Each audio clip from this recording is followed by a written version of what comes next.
Wow. And that's what pulled me through there. But what got me through the addiction was the DTU I did it in. So, long story short, that's how I started working with my family. Got out, told Pauline really to get off the shit, you know. Have you guys seen anything like that? Have you guys, I guess you might. No, we don't record. Yeah, we don't record it. So that's cool. I lost my husband back in June. It hurts. He was my po.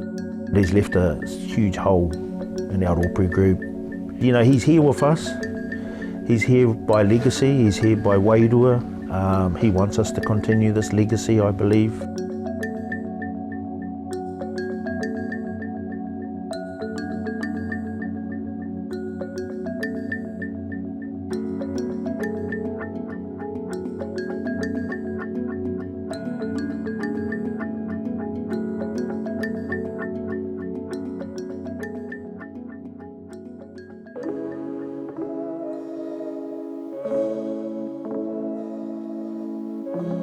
Two ways why whānau goes to the pipe. It's tutu, being curious, like, wonder what they're doing, which was me, I was the tutu, or trauma in their lives. So for a lot of our whānau, it's the resentment, you know, I don't know, being touched as a young person. And so meth, it just numbs the feelings. It doesn't allow anybody to feel. Our hearts, you know, we do it because we love it.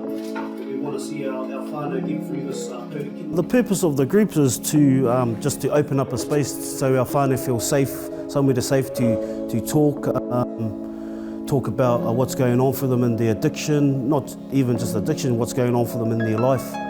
And it just creates a safe space for them to open up and just to feel safe to talk. What I've always thought was feeling is healing.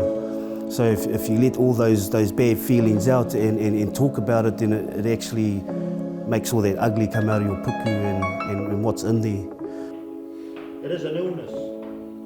It is not for the policeman or pity mana to imprison our grandchildren, and that demon is methamphetamine. For years, the model of care was around individual sobriety. And so there's a new model of care saying community sobriety. And that's our whānau hapu iwi approach to recovery. And this provides that space for them to go, wow, Pauline was just like me. Kevin was just like me. He looks like Clark Kent. He looks like he was a policeman, but he's got a story that we never even knew that he would have. So that Opu provides a space to not look at the dysfunction of meth use, is to look at how we can support one another from a whānau perspective. I really want to take this opportunity to be whānau for you to see the next person next to you and shake their hand and acknowledge that you are all experts. You're all experts, whānau. So we've always called it that mana enhancing stop, and we've been running since the 18th of November 2018. You know, Pauline and Steven run the Opu here, and they just carrying on this legacy that I had no idea that it would take off as much as it has, and I'm just so proud to be here today and work with our whānau here in recovery.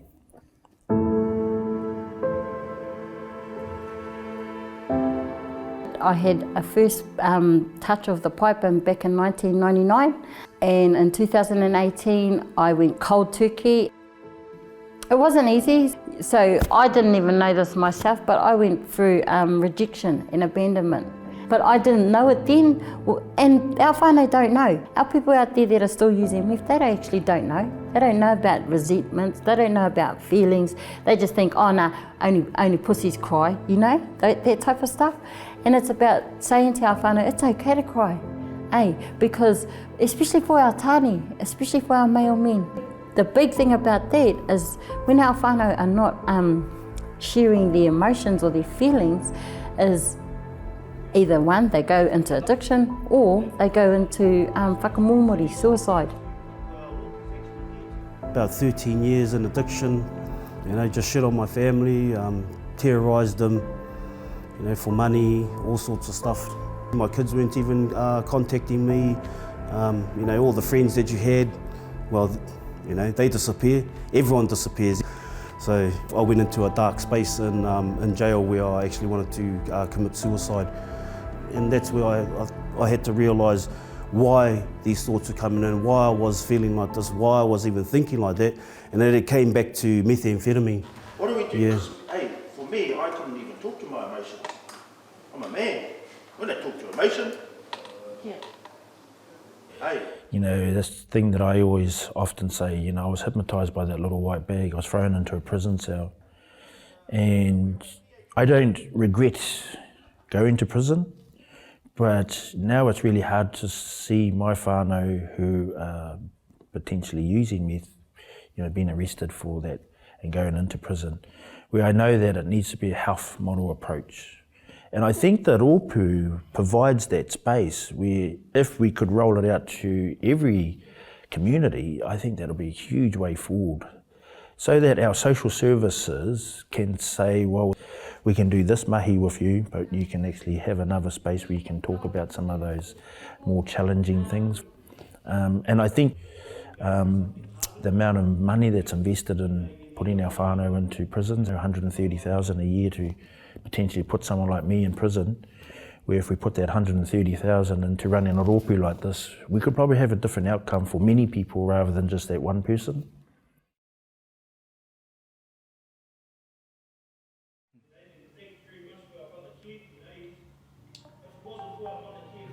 We were on a journey, and as you know, the three of us were just unstoppable, inseparable. You know, one time we were doing another wānanga over in Ruatoki, and I said to Steven, come over there, I want you to present there. And I just seen the look on people's faces. My mum was in there, the karaua, the queer, the kaumātua, but they resonated to his voice, that, you know, his vulnerability, the humbleness of him being a person. As we grew, we had this intimate relationship in terms of the connections from our past, but also the connections of what we wanted to fulfill for our whānau coming into our rōpū groups. And Steven really led the path for that. They opened up even more because of his story. You know, like, if against it can do it, we can do it, you know. I'm grateful today for the recovery tools that I've learnt, because had I not known those tools, I wouldn't be as strong as I am today in regards to the loss of him. But it hurts that he's gone. And for whatever reason, I'm still here, I'm still living.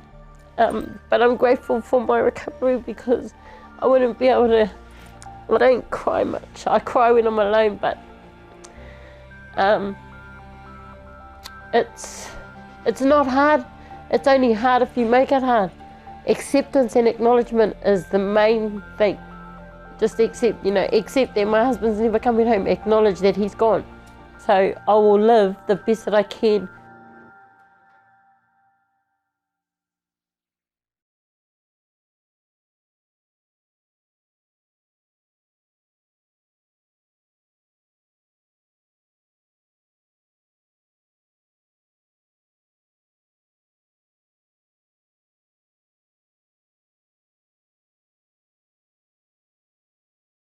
Thanks for checking out our YouTube channel. To stay up to date with all the latest New Zealand Herald news, click the subscribe button below or check out one of these videos. And head over to nzherald.co.nz for more news worth knowing.